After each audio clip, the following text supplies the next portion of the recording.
wabarakatuh. Alhamdulillah alladzi arsala rasulahu bil huda wa dinil haqq liyudhhirahu 'ala ad-dini kulli wa kafa billahi shahida. Asyhadu an la ilaha illa wahdahu la syarika lah wa asyhadu anna Muhammadan 'abduhu wa rasuluh. Allahumma salli wa sallim wa barik wa an'im ala nabiyyina Muhammad bin Abdullah wa ala alihi wa ashabihi wa man istanna bi sunnatihi ila yaumiddin, amma ba'd. Akhwan wa akhwat fillah, muslimin wal muslimat yang semoga dirahmati Allah Subhanahu wa taala. Insyaallah pada kesempatan malam hari ini kita akan melanjutkan kajian pembahasan dari kitab ataupun dari hadis Arba'in Nawawi, dari beberapa syarah yang ada yang menjadikan sebagai pedoman bagi kita semua dan juga sebagai suatu prinsip serta sebagai bekal kepada kita di dalam memahami hadis-hadis Nabi Sallallahu Alaihi Wasallam. Di mana kajian ini yang biasanya kita sampaikan di panitan, Abi qadarullah wa masya fa'al, sahibul baitnya sedang ada udzur, maka kita alihkan di Masjid Riyadhus Shalihin. Kita sampai pada hadis yang ke-34. Hadis yang dibawakan dari An Abi Sa'id Al-Khudri. Qala sami'tu Rasulullah sallallahu alaihi wasallam yaqul, man ra'a minkum munkaran falyughayyirhu bi yadihi, fa in lam yastati' fa bi lisanihi, fa in lam yastati' fa bi qalbihi, wa dzalika adhaful iman. Rawahu Muslim. Yang artinya hadis yang dibawakan dari sahabat Abu Sa'id Al-Khudri radhiyallahu an, aku pernah mendengar langsung dari Nabi sallallahu alaihi wasallam dan beliau bersabda, man ra'a minkum. Di sini ada isim syarat, ya, siapa saja atau barang siapa yang di antara kalian melihat suatu kemungkaran, apa yang harus dilakukan? Kata Nabi sallallahu alaihi wasallam, falyughayyir, hendaknya rubahlah kemungkaran itu biyadi, dengan tangannya. Fa in lam yastati' fa bi lisani, kalau dia tidak mampu merubah suatu kemungkaran, maka paling tidak mampu menggunakan tangannya, dia bisa menggunakan lisannya. Fa in lam yastati, kalau tidak mampu dengan tangan, tidak mampu dia rubah kemungkaran dengan lisannya, maka rubahlah dengan hatinya. Wa dzalika adhaful iman. Yang demikian itu adalah selemah-lemahnya iman. Ya. Hadis yang dikeluarkan oleh Imam Muslim. Akhwatul Islam, a'azzani Allah wa iyyakum.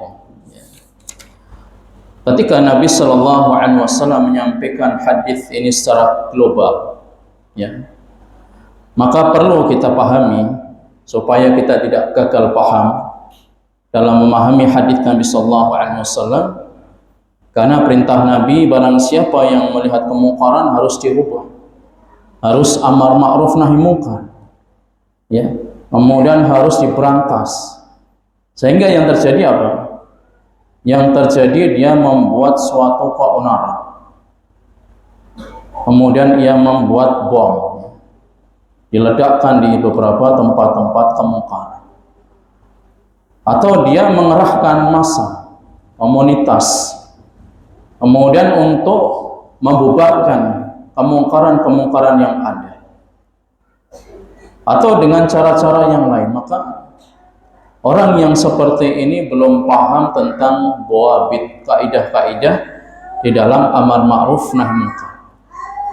Dan ini pernah kita dapatkan langsung ya, pemaparan dari Syekh ya, Profesor Dr. Ibrahim Ar-Ruhaili hafizahullah wa ra'ah, bahwasanya di dalam akidah Ahlussunnah wal Jamaah itu ada beberapa dhawabit ya, beberapa kaidah-kaidah di dalam merubah suatu kemungkaran. Jadi merubah suatu kemungkaran itu dengan cara yang ma'ruf, dengan cara yang baik dan benar menurut syariat Islam. Ada beberapa risalah yang ditulis oleh para ulama. Yang akan kita sampaikan pada malam hari ini adalah ada sekitar 7 kaidah ya. Ada 7 kaidah untuk melakukan perubahan dalam amar ma'ruf nahi munkar. Ini yang membedakan akidah Ahlussunnah wal Jamaah dalam pandangan-pandangan firqah-firqah, kelompok-kelompok, golongan-golongan yang lainnya. Yang pertama, kaidah yang pertama, asy-syar' wal aslu fi taqriril amri bil ma'ruf wa nahyi 'anil munkar. Jadi syariat Islam ini adalah sebuah ya, asal ya, fondasi dan suatu prinsip di dalam menetapkan amar ma'ruf nahi munkar. Itu memang secara nas, secara syara' itu ada perintah dari Allah dan Rasul ya. Kemudian kaidah yang kedua, al-ilmu wal basirah fi haqiqatil amri bil ma'ruf wan nahyi 'anil munkar. Kaidah yang kedua di dalam merubah suatu kemungkaran itu dengan ilmu. Jadi dengan ilmu wal basirah ya. Basirah ini kalau diterjemahkan pun juga hampir sama, ilmu.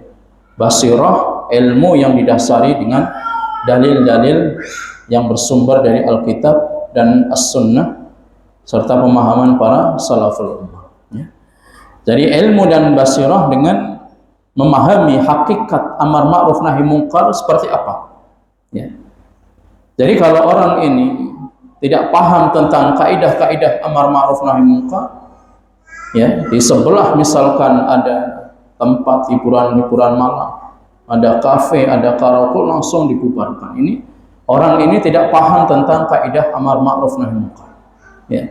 Jadi yang kedua ini harus ada ilmu yang membedakan akidah Ahlussunnah wal Jamaah dengan kulli sairil firaq ya, dari firqah-firqah yang ada, pemahaman-pemahaman yang menyimpang dari akidah Ahlussunnah wal Jamaah.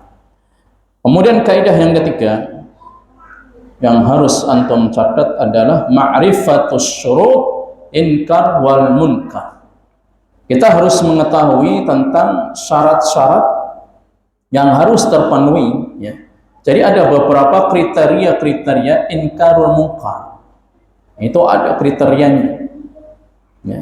Jadi nanti ada sekitar 50 sampai 60 halaman kaidah dhawabit dalam amar ma'ruf nahi munkar ya. Ini menunjukkan apa? Perkara ini perkara yang penting. Karena banyak manusia yang tidak paham tentang kaidah-kaidah ini sehingga dia serampangan, dia ngawur dalam memberantas kemungkaran yang ada. Yang terjadi adalah reputasi Islam itu akan jatuh. Ternyata agama Islam itu agama yang brutal. Agama Islam itu ternyata agama yang mereka itu melakukan dengan frontal. Jadi sehingga orang lain ataupun orang-orang kafir, non-muslim, mereka menilai agama Islam ternyata haus dengan darah ya. Haus dengan pergerakan-pergerakan yang anarkis. Padahal tidak seperti itu ya. Karena ini adalah oknum ya. Oknum yang tidak paham tentang ilmu, tentang kaidah-kaidah amar ma'ruf nahi munkar, kemudian dia melakukan aksi-aksi yang ada sehingga Islam sendirilah yang menjadi korban ya. Jadi semua dicap ya sama, dikebiah-uyah. Berarti orang yang berjenggot seperti itu ya. Orang wanita yang bercadar berarti pemikirannya seperti itu. Nah, ini yang harus kita sterilkan ya.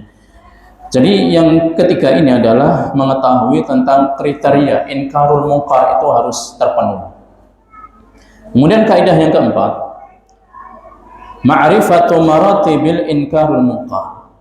Di sana ada tingkatan-tingkatan dalam mengingkari sebuah kemungkaran. Itu ada tingkatannya. Apakah ini kemungkaran yang besar, kemungkaran yang sedang, kemungkaran yang ringan? Ini orang harus jeli, harus paham dia.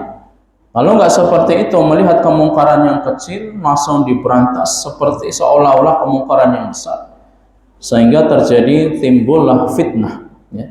Fitnah di tengah masyarakat, ya. Sehingga bergejolak, ya. Yang namanya, ya, kajian-kajian sunnah ini menjadi sesuatu yang menjadi momok gitu. Mereka fobia dengan Islam, fobia dengan orang-orang yang mengikuti ajaran dari Nabi Sallallahu Alaihi Wasallam. Kemudian kaidah yang kelima, ikhwatul Islam, a'azzani Allah wa iyyakum, taqdimul aham alal muhim. Dia harus ada skala prioritas. Skala prioritas mana yang lebih utama daripada perkara-perkara yang penting tetapi tidak skala prioritas. Ini juga dibahas oleh para ulama. Kemudian kaidah yang keenam adalah i'tibarul masalih wa dar'il mafasid. Ya. Dia harus bisa mengambil masalih, maslahat-maslahat yang ada. Kemudian meninggalkan kemungkaran-kemungkaran yang ada. Ya. Kemudian kaidah yang terakhir, at-tatsabbut fil umur wa 'adamil ajalah. Dia harus benar-benar tatsabbut. Benar-benar dia itu bisa mengklarifikasi dalam masalah-masalah kemungkaran ini dan tidak tergesa-gesa, ya. Karena kebanyakan orang itu tergesa-gesa untuk merubah suatu kemungkaran sehingga langsung ambil parang, langsung bikin bom, langsung dia mengerahkan massa itu di tempat prostitusi, kita bubarkan, kita bawa parang misalkan. Ini berarti orang yang tidak paham tentang kaidah-kaidah tersebut. Makanya sekali lagi, al-ilmu qabla al-qawli wal amal. Ilmu ini lebih diprioritaskan dalam seseorang itu sebelum melakukan suatu, ya, amal perbuatan dan juga suatu, ya, amal dan ucapan. Kita ingin menjelaskan 7 kaidah ini yang kita dapatkan langsung dari masyayikh, ya. Ketika kita mendapatkan undangan daurah, ya, asatidah nasional, maka ini baru kita ketahui, ya. Baru kita mendapatkan ternyata sangat dalam sekali kaidah-kaidah ini, ya. Tapi paling tidak antum memahami kaidah-kaidah ini supaya nanti bisa diterapkan. Karena setiap kita ini punya wilayah, ya. Jadi setiap kita punya wilayah, ya. Suami atau kepala rumah tangga itu dalam rumahnya, itu wilayahnya dia sebagai pemimpin di situ. Tidak boleh orang lain tadakhul, masuk untuk merubah suatu kemungkaran yang ada dalam rumah tangganya.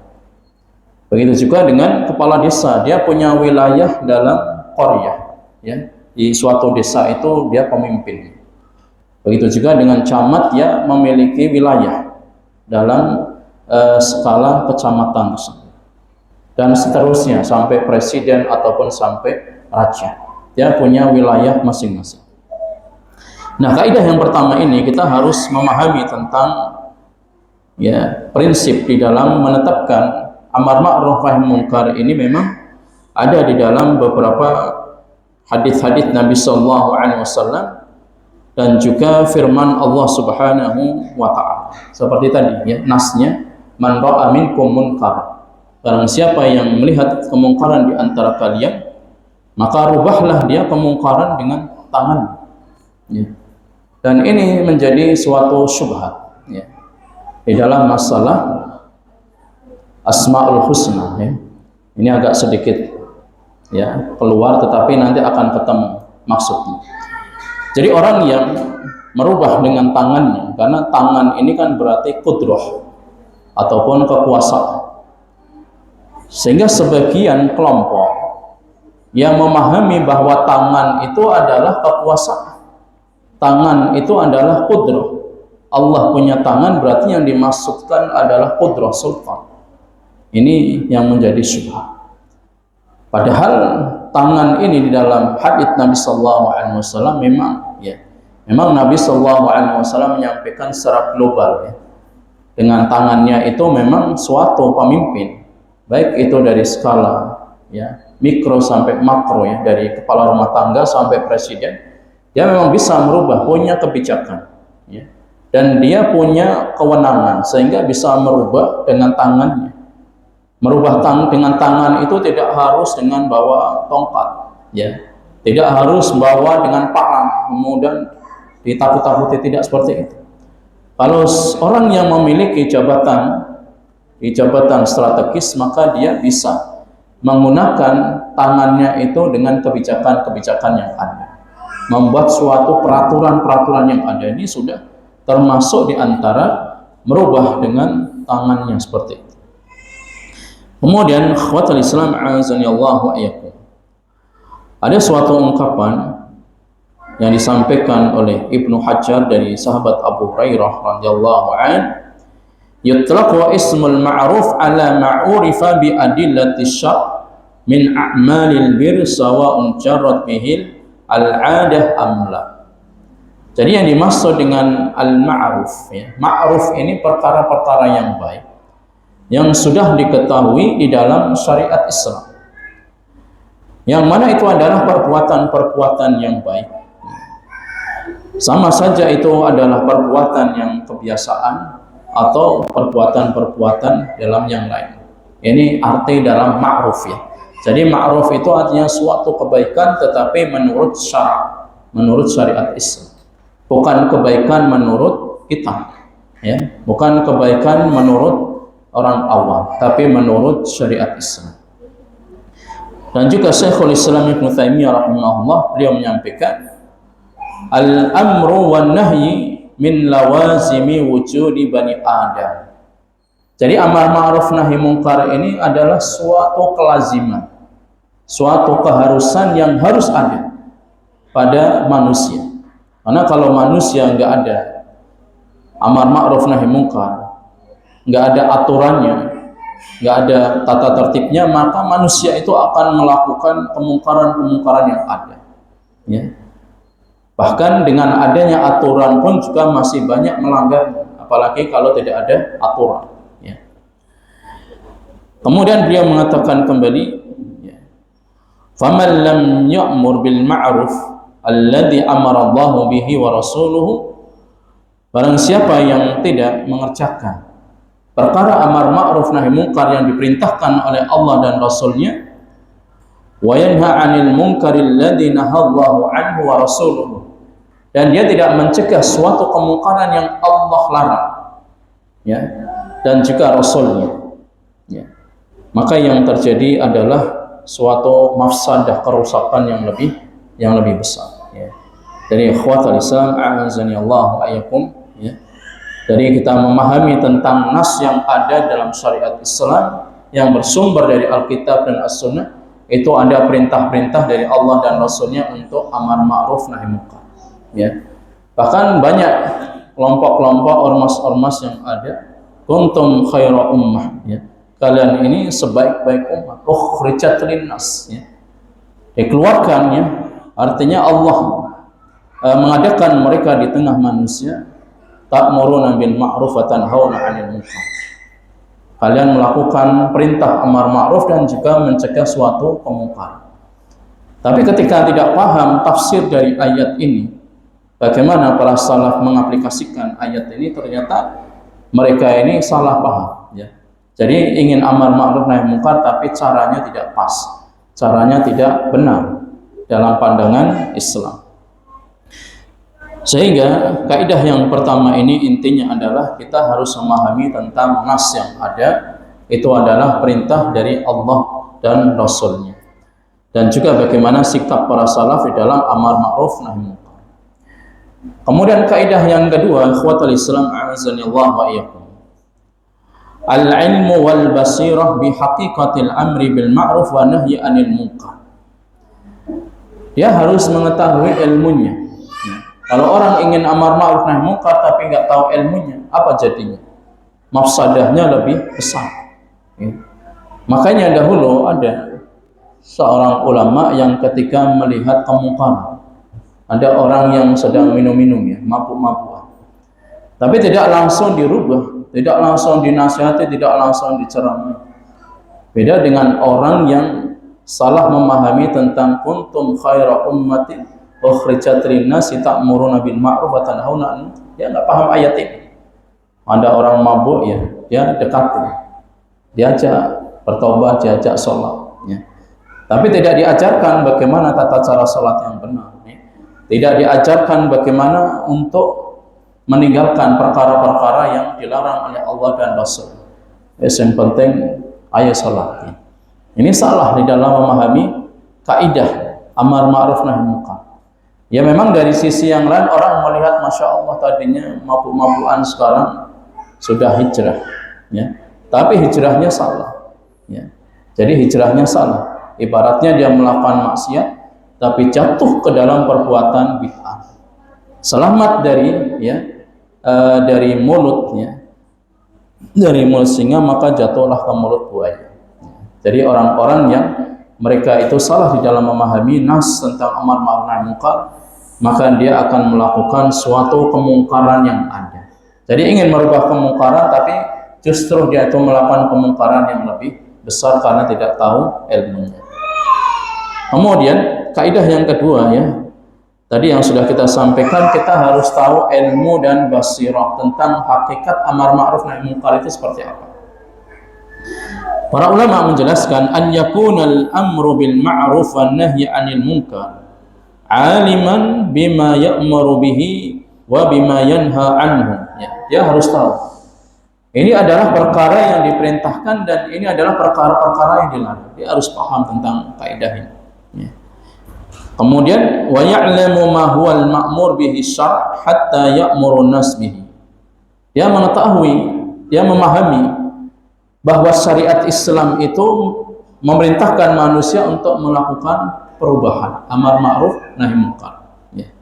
Jadi harus sesuai dengan apa yang dipahami, dan ini perintah dari Allah Subhanahu wa taala, fa'lam annahu la ilaha illallah wastaghfir lidzambik. Maka Allah perintahkan, ketahuilah sebelum kalian beramal, ilmulah dulu ya. Sebelum kalian amar ma'ruf nahi munkar, ketahui dulu kaidah-kaidahnya, dhawabit-dhawabitnya ya. Ini perintah dari Allah Subhanahu wa taala. Kemudian juga Imam Al-Bukhari rahimahullah menetapkan dalam suatu bab dalam Sahih Bukhari, al-ilmu qabla al-qawli wal amal. Ini dijadikan sebagai kaidah umum dalam yang poin yang kedua, dia harus mengetahui ilmu, punya basirah, hakikat amar ma'ruf nahi munkar itu seperti apa. Ya.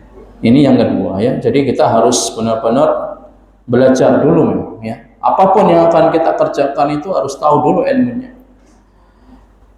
Kemudian kata Syekhul Islam Ibnu Taimiyah rahimahullah, ketika beliau ingin menyampaikan tentang ada beberapa kaidah-kaidah ataupun syarat-syarat dalam amar ma'ruf nahi munkar ya, wala yakunu amaluhu salihan illam yakun bi ilmihi wa faqahu ya. Maka dia itu tidak akan menjadi suatu amal yang salih kalau tidak didasari dengan ilmu. Jadi penting sekali ya. Kita ingin melakukan kebaikan, kita ingin melakukan suatu kebaikan-kebaikan amal salih. Tapi kalau kita tidak tahu ilmunya, bukan amal salih yang kita lakukan, bukan pahala yang kita dapatkan. Justru kita ini melakukan suatu ajaran baru yang tidak pernah dicontohkan oleh Nabi Sallallahu Alaihi Wasallam. Ya, artinya kemungkaran yang kita dapatkan, dosa yang kita dapatkan. Kenapa? Karena dia tidak didasari dengan ilmu yang benar tersebut. Ini kata Syekhul Islam Ibnu Taimiyah. Wa hadza dhahir fa innal amal in lam yakun ya'lamu kana jahlan wa dhalalah. Inilah konsekuensinya kalau dia tidak didasari dengan ilmu dan basirah, maka dia itu akan menjadi orang yang jahil ya. Dia orang yang jahil dan sesat ya. Sesat dan menyesatkan karena ingin melakukan suatu aksi amar ma'ruf nahi munkar tapi tidak tahu caranya. Hanya modal dengan semangat 45. hanya modal dia itu pandai memprovokasi orang lain, itu ada kemungkaran, ya. Siapa yang bisa merubah kemungkaran, yang bisa membubarkan kemungkaran ini, nanti dia dapat pahala ataupun dapat hadiah gitu, ya. Hadiahnya wanita-wanita di dalamnya misalkan, ya. Dianggapnya ghanimah. Ini adalah suatu kemungkaran, padahal ingin merubah kemungkaran tapi nggak tahu ilmunya. Yang terjadi seperti itu. Jadi sekali lagi penting sekali kita untuk mengetahui ilmu dan basirah hakikat amar ma'ruf nahi munkar itu seperti apa. Dan ini firman Allah Subhanahu wa taala, ya, yang Allah sampaikan kepada Rasulnya, qul hadhihi sabili ad'u ila Allah ala basirah. Inilah jalanku, ya. Jalannya Allah Subhanahu wa taala yang ditempuh oleh Rasulullah sallallahu alaihi wasallam, ad'u ila Allah. Aku mengajak kalian ini kepada Allah Subhanahu wa taala ala basirah, di atas ilmu. Basirah al-burhan wal hujjah. Di atas ilmu, dalil dan hujjah. Itu arti daripada basirah, ya. Kalau dia tidak paham tentang basirah, ya, tentang ilmu, dalil dan hujjah ini, maka tadi, ya, dia akan menyesatkan manusia, dia akan mengorbankan orang lain untuk kepentingan dirinya sendiri, ya.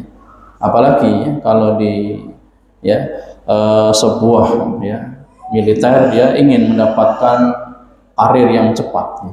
Akhirnya dia melakukan operasi, ya, dengan dirinya sendiri atau mengerahkan sebagian orang Islam, dikerahkan untuk membubarkan seperti tadi kemungkaran-kemungkaran yang ada supaya bisa naik pangkat. Nah, ini kan berarti untuk kepentingan diri sendiri, ya.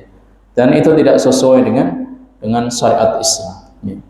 Karena dia adalah melakukan seperti itu bukan dari atasannya, tapi dia untuk mendapatkan karir yang ada. Ini dalilnya bahwasanya amar ma'ruf nahi munkar itu di atas basirah. Fala budda minal ilmi. Maka harus, ya, orang yang ingin amar ma'ruf nahi munkar itu harus punya ilmunya. Ini hukumnya wajib. Wa iyyaka an tad'u ala jahalah, dan hati-hatilah kalian kalau ingin mengajak orang lain berdakwah, mengajak orang lain amar ma'ruf nahi munkar, ya. Itu hendaknya kalian itu benar-benar berilmu dan jauhilah kebodohan, kejahilan, ya.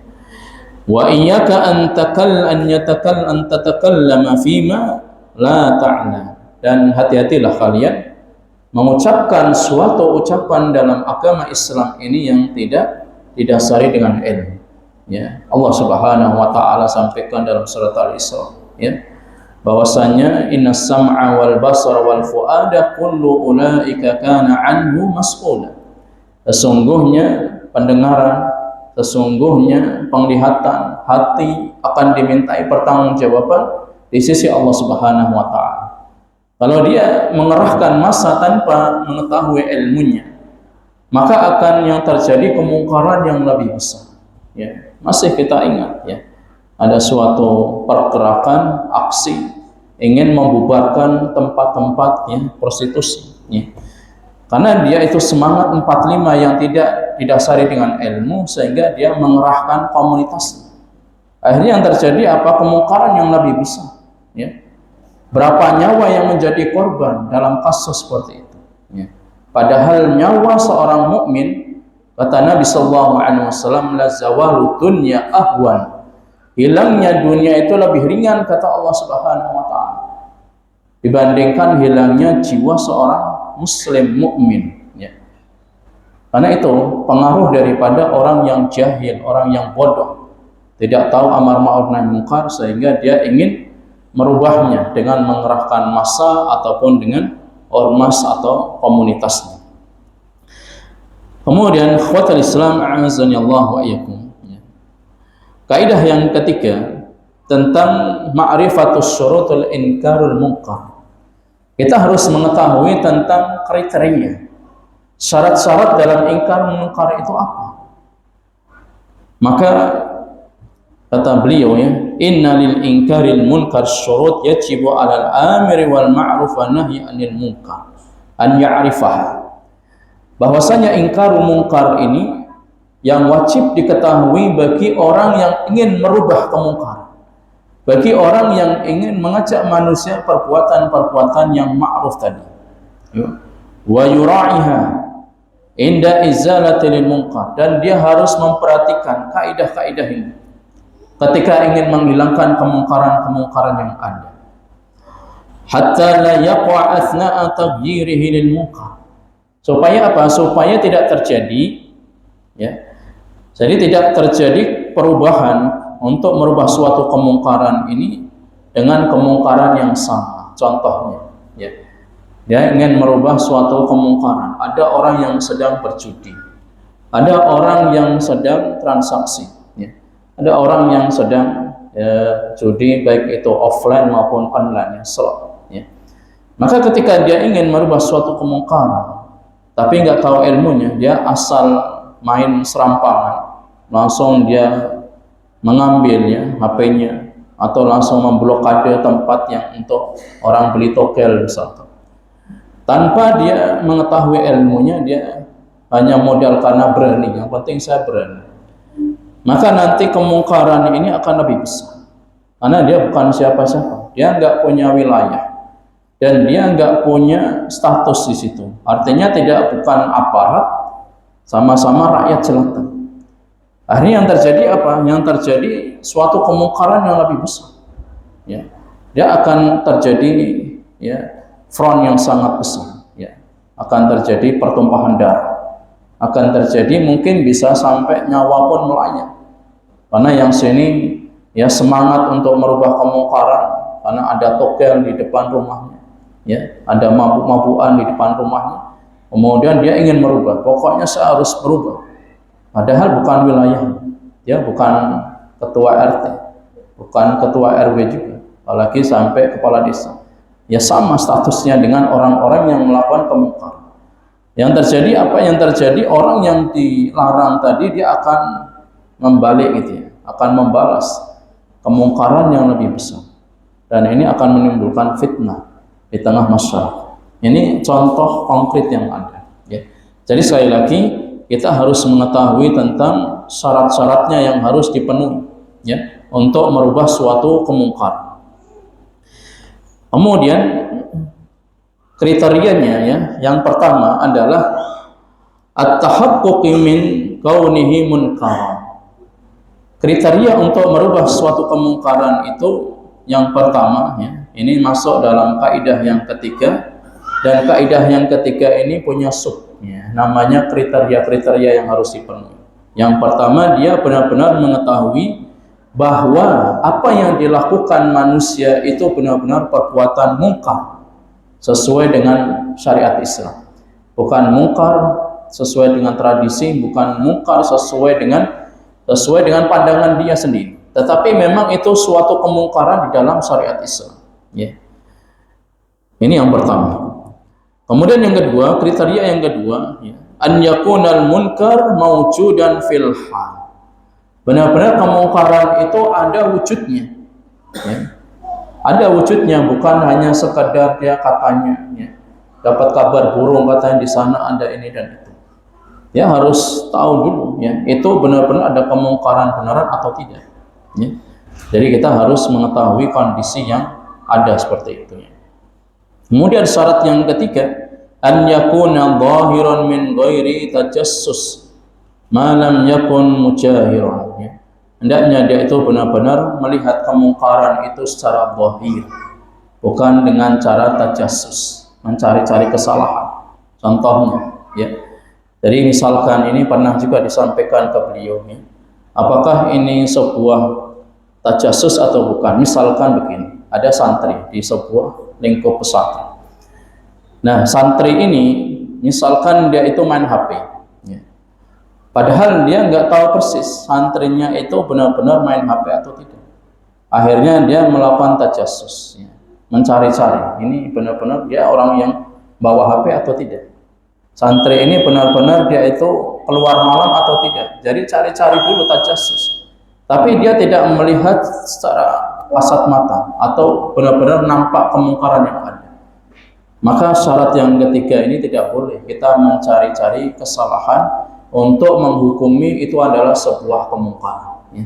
Ini masya Allah indahnya kaidah dalam amar ma'ruf nahi mungkar ini nggak boleh kita ini tajassus, kecuali kalau memang kemungkaran itu nyata dan banyak saksinya. Kemudian kita baru mencari, ya, kita tabayun, kita cari datanya, kita cari fakta, ya, data-data yang ada, kemudian kita simpulkan, itu baru diperbolehkan.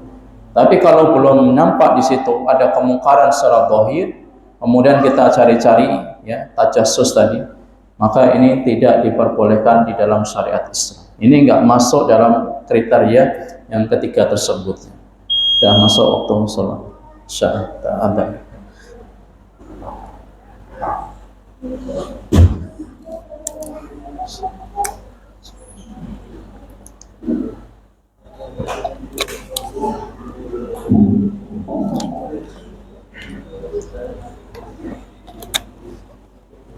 Allahu Akbar, Allahu Akbar. Allahu Akbar,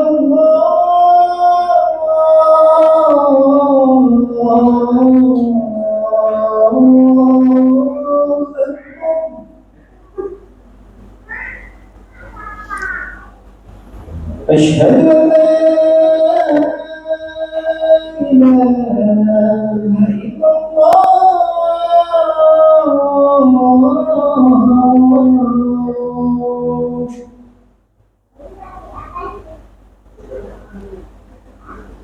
Asyhadu an la ilaha illallah.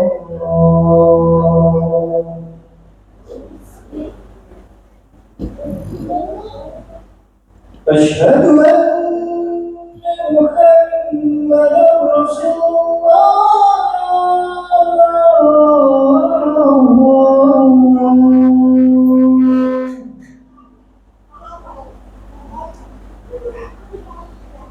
Asyhadu anna Muhammadar Rasulullah.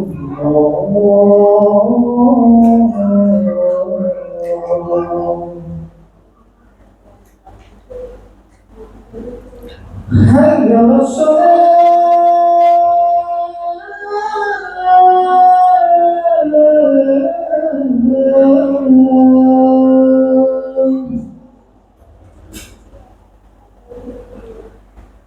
Hayya 'alas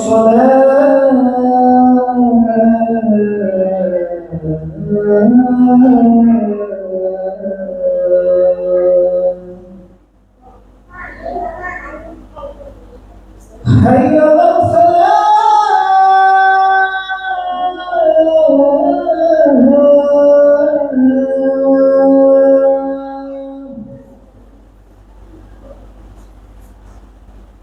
Hayya 'alas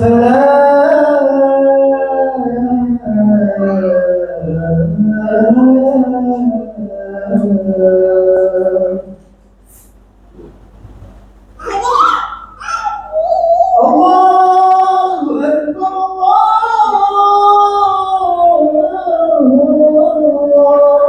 Akbar. La ilaha illallah.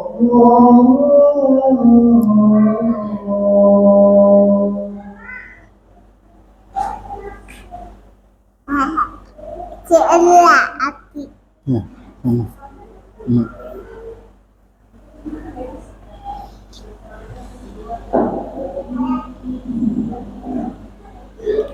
Baik, ikhwatul Islam wa muslimin wal muslimat yang semoga rahmat Allah Subhanahu wa taala.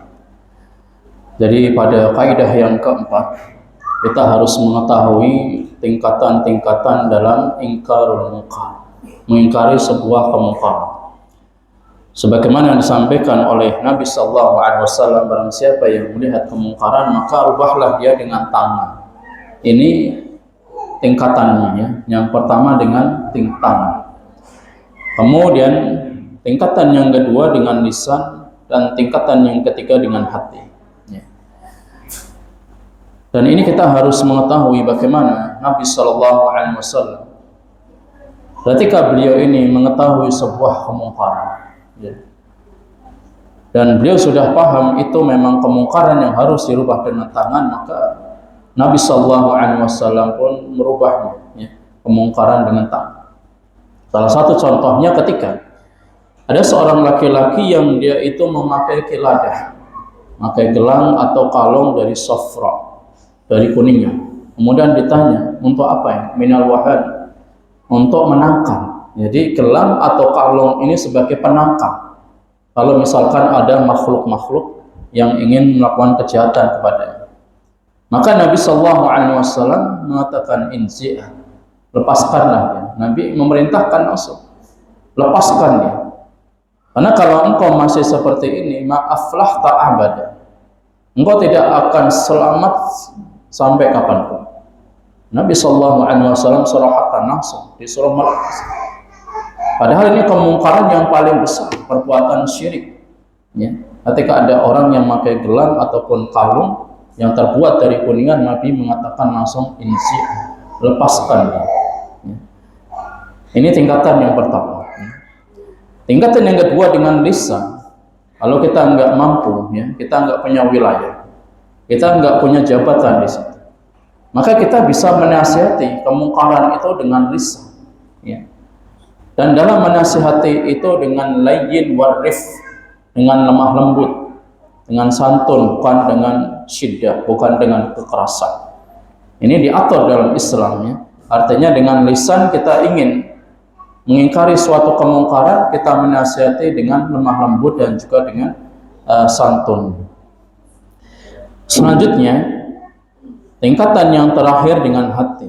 Kita nggak mampu merubah dengan tangan, kita nggak mampu menyampaikan, memberikan nasihat dengan lisan, maka yang bisa kita lakukan dengan hati, kita mengingkari kemungkaran dengan hati. Karena kalau ada orang yang melihat suatu kemungkaran dan dia tidak ada merubah sedikit pun dengan tangannya, dengan lisannya atau dengan hatinya, maka ini bagaikan apa? Setan apa? Setan asy-syaitanu akhras, setan bisu. Kalau yang melihat kemungkaran tapi dia tidak mau merubah, ya minimal dengan hati dia mengingkari, bukan terus dengan kemungkaran malah menikmati. Ya, misalkan dia pas jalan, ya, kemudian di situ pas lagi ada karaoke, ya, jadi ada biduan, wah, sambil menikmati. Nah, ini berarti bukan dia mengingkari dalam hatinya, tapi justru malah menikmati. Ya. Atau ketika ada hiburan-hiburan yang lain, jadi singa barong misalkan, ya, dia nggak mampu jelas untuk mengingkari dengan tangan, dengan lisan, nggak mampu. Tapi hati kan mampu, nih. Mengingkari dengan hatinya ini perbuatan munkar. Ini hiburan yang mengundang setan, misal. Maka dia bisa mengingkari dalam hatinya ini perbuatan munkar dan dia harus menghindar dari tempat itu. Bukan malah menikmati. Bukan malah kita ayo ajak anak-anak ikut, ya, nonton dangdut seperti itu atau ya hiburan-hiburan seperti itu. Bukan dengan cara seperti itu. Ini berarti kita tidak ada ingkarul munkar. Tapi justru kita malah ingin menikmati kemungkaran-kemungkaran yang ada. Kemudian ikhwatul Islam a'azanillah wa iyyakum. Di dalam kaidah amar ma'ruf nahi munkar yang pernah ditulis oleh beberapa ulama dan juga diantaranya, ya, Syekh Ibrahim Ar-Ruhaili dan juga ulama-ulama yang lainnya, yang mereka ini membuat suatu dhawabit, kaidah-kaidah ini kemudian mengumpulkan dari beberapa kalamnya para salaful ummah. Kaidah yang kelima, taqdimul aham anil muhim. Hendaknya dia itu untuk menjadikan skala prioritas. Dia harus menjadikan ini yang paling penting dan ini yang penting. Dia harus tahu mana yang lebih penting, mana yang penting, itu kita harus tahu. Ya. Kenapa? Karena innal buda'a bil ahammi fal aham minal qawaidil lati tahkumul qiyam biwajib al-amru al-ma'ruf wa nahyi 'anil munkar. Karena dia harus mengetahui kaidah ini. Mana ini adalah perkara-perkara yang wajib untuk amar ma'ruf nahi munkar atau perkara-perkara yang itu masih bisa ditoleransi gitu. Wa dzalika bi an yabda'al amru bil ma'ruf wa nahyi 'anil munkar bi islahi usulil aqidah. Jadi untuk menghilangkan suatu kemungkaran itu dengan cara dia mengajarkan akidah yang lurusnya. Disampaikan akidah yang lurus ini, insya Allah kemungkaran-kemungkaran itu akan hilang. Karena kemungkaran yang paling besar di dunia ini apa? Perbuatan apa? Kemungkaran yang paling besar. Ya syirik. Ini bagaimana cara kita bisa merubah kemungkaran yang paling besar ini? Ya, dengan kita memberikan pendidikan, dengan cara kita menyampaikan kepada masyarakat, kepada umat Islam ini, agar mereka ini memahami tentang akidah, tentang tauhid. Ini cara untuk ingkarul munkar, ya. Jadi mengajarkan kepada akidah Ahlussunnah wal Jamaah. Wa ya'mur bitauhid wa ikhlasul ibadatu lillahi wahdah. Maka dia harus menyampaikan tentang tauhid, mengajak manusia hanya beribadah kepada Allah semata dan meninggalkan sekutu-sekutu, perbuatan-perbuatan yang itu menjadi tandingan-tandingan dari Allah Subhanahu wa taala. Wa yanha 'anil-syirk wal bid'ah wa sya'wadah. Dia harus meninggalkan kemungkaran yang pertama syirik, yang kedua bid'ah, yang ketiga kemaksiatan-kemaksiatan yang ada. Itu tingkatannya seperti itu, ya. Jadi yang harus kita hilangkan ingkarul munkar yang pertama adalah syirik, ya. Dengan cara kita untuk mengajarkan masyarakat kita ini dengan tauhid, dengan akidah yang benar. Yang kedua, kita izalul munkar, menghilangkan suatu kemungkaran, amalan-amalan bid'ah, dengan cara kita mengajarkan umat Islam ini untuk memahami sunnah yang diajarkan oleh Nabi Sallallahu Alaihi Wasallam. Dan juga tentang ingkarul munkar, mengingkari suatu kemungkaran, menghilangkan kemungkaran dengan cara kita untuk mengajak manusia agar selalu taat kepada Allah Subhanahu wa taala, maka maksiat-maksiat ini akan terminimalisir. Begitu kaidah-kaidah di dalam ingkarul munkar yang dijelaskan oleh para ulama. Jadi kita harus tahu mana yang lebih muhim. Karena sekarang ini banyak komunitas-komunitas yang mereka ini untuk memberantas riba, ya. Jadi anti riba. Tapi ternyata kemungkaran yang paling besar ini nggak pernah disentuh. Kemungkaran yang paling besar ini tidak pernah dibahas tentang syirik. Ya, ini nggak pernah dibahas. Ya, hanya menjelaskan komunitas itu bagaimana manusia ini tidak terjerat dengan riba. Ya, riba memang termasuk dosa besar. Tapi ada yang lebih besar lagi daripada itu, adalah perbuatan syirik. Makanya dia harus mengetahui taqdimul aham minal muhim. Dia harus mendahulukan skala prioritas. Skala prioritas itu perbuatan syirik yang harus dihilangkan. Baru nanti perbuatan dosa-dosa besar yang lain. Ya, ini yang memang belum ada suatu komunitas, tapi baru bisa disampaikan di kajian-kajian seperti ini.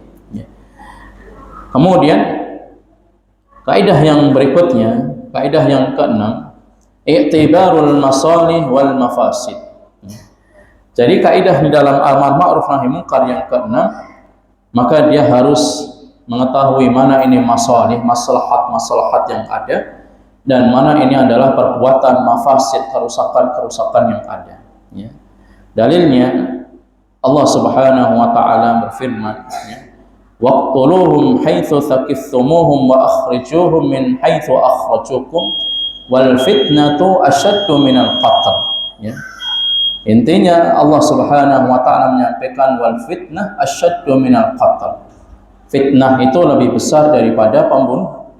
Fitnah di sini apa, ikhwah sekalian? Fitnah di sini artinya adalah para ulama tafsir menjelaskan syirik, ya. Jadi perbuatan syirik itu lebih besar daripada pembunuh. Bukan memfitnah ini orang tidak mencuri, difitnah mencuri, bukan itu. Ya. Jadi ini yang salah. Dia memahami kalimat fitnah dalam nas Alkitab maupun As-Sunnah dipahami dengan bahasa Indonesia ini salah fatal, keliru, ya. Jadi dia ingin memahami fitnah itu apa yang dimaksudkan, ya pahami tafsir bagaimana para ulama memahami ayat tersebut. Dan yang dimaksud dengan fitnah ini kata para mufassirin adalah perbuatan syirik. Perbuatan syirik itu lebih kejam, lebih besar dosanya daripada pembunuhan. Itulah yang dimaksud dengan kita mengetahui kemaslahatan yang ada. Ya. Kemudian, ya, di antaranya kemaslahatan yang besar, i'la'u kalimatillah. Kita harus benar-benar membela agama Allah dengan mendakwahkan tauhid. Ini kemaslahatan yang besar. Kalau orang ini sudah paham tentang tauhid, paham tentang akidah, maka insya Allah dia itu akan menghilangkan ya kemungkaran-kemungkaran yang besar. Dia akan mudah menjauhi perbuatan syirik, khurafat, takhayul, ya, dan lain sebagainya. Ini kalau ada kemaslahatan dari akidah yang benar. Kemaslahatan orang bisa memahami sunnah, dia akan mudah menjauhi perbuatan-perbuatan bid'ah. Bagaimana dia ingin menjauhi perbuatan bid'ah sementara dia nggak paham kemaslahatan tentang amalan-amalan sunnah itu apa saja. Inilah pentingnya kita untuk selalu belajar. Dan ini firman dari Allah Subhanahu wa taala, yas'alunaka 'anil khamri wal maisir. Mereka bertanya kepada Nabi sallallahu alaihi wasallam tentang khamr, ya. Jadi tentang minuman keras, kemudian tentang maisir, ya, tentang judi, ya. Kemudian juga tentang mendinasib dan sebagainya. Maka ini adalah perbuatan-perbuatan yang dilarang oleh Allah Subhanahu wa taala. Kemudian Allah katakan kul fihi ma itsmun kabir. Katakanlah bahwasanya minum khamr itu suatu perbuatan dosa besar. Wa manafi'u linnas. Kemudian minum khamr itu ada manfaatnya bagi manusia.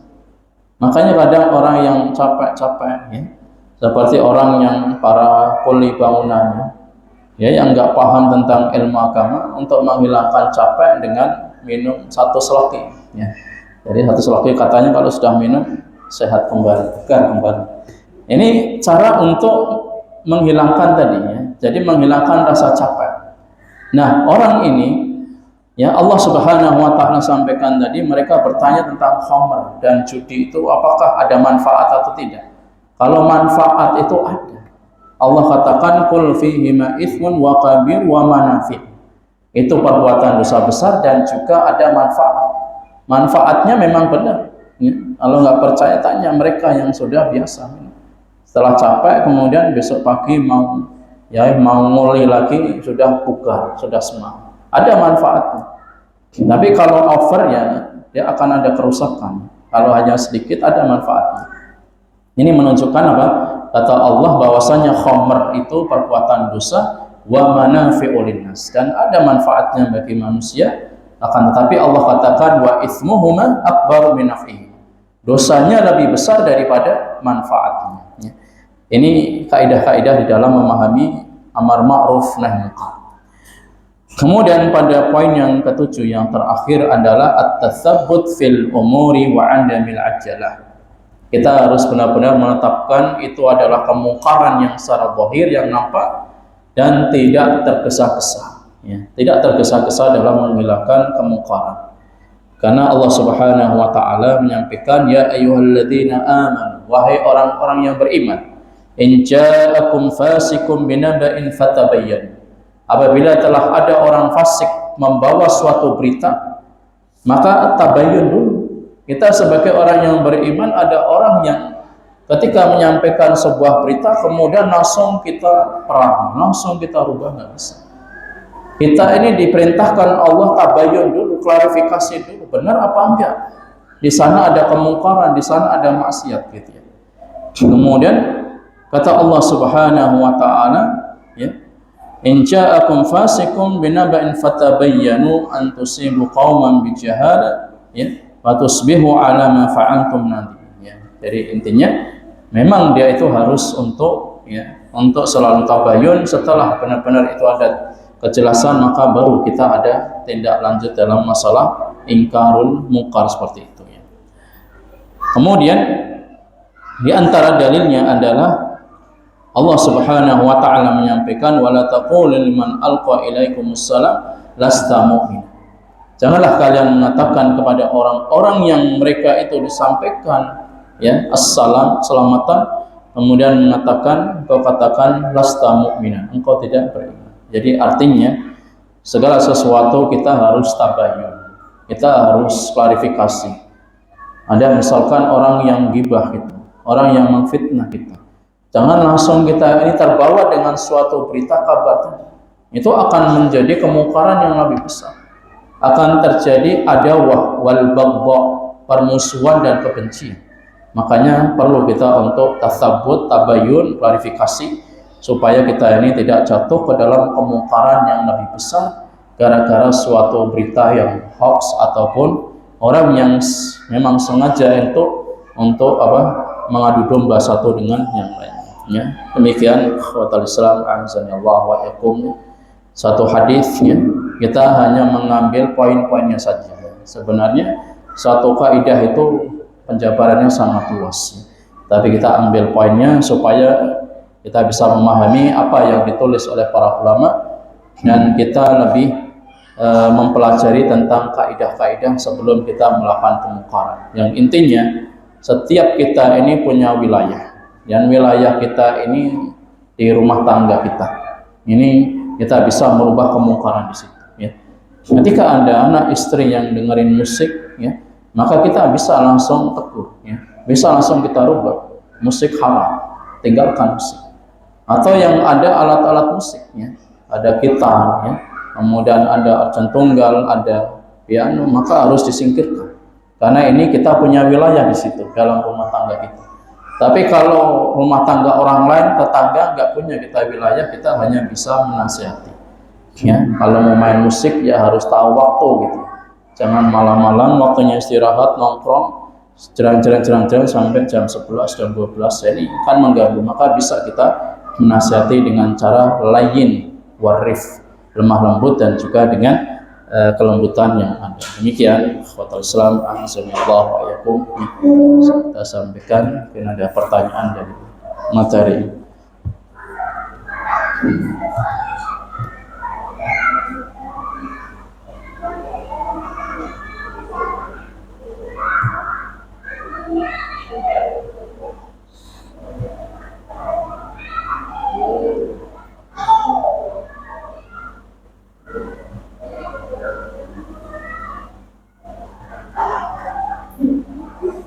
Kalau nggak ada kita tutup dengan bacaan kafaratul majelis. Subhanakallahumma bihamdika asyhadu an la ilaha illa anta astaghfiruka wa atubu ilaik. Wassalamualaikum warahmatullahi wabarakatuh.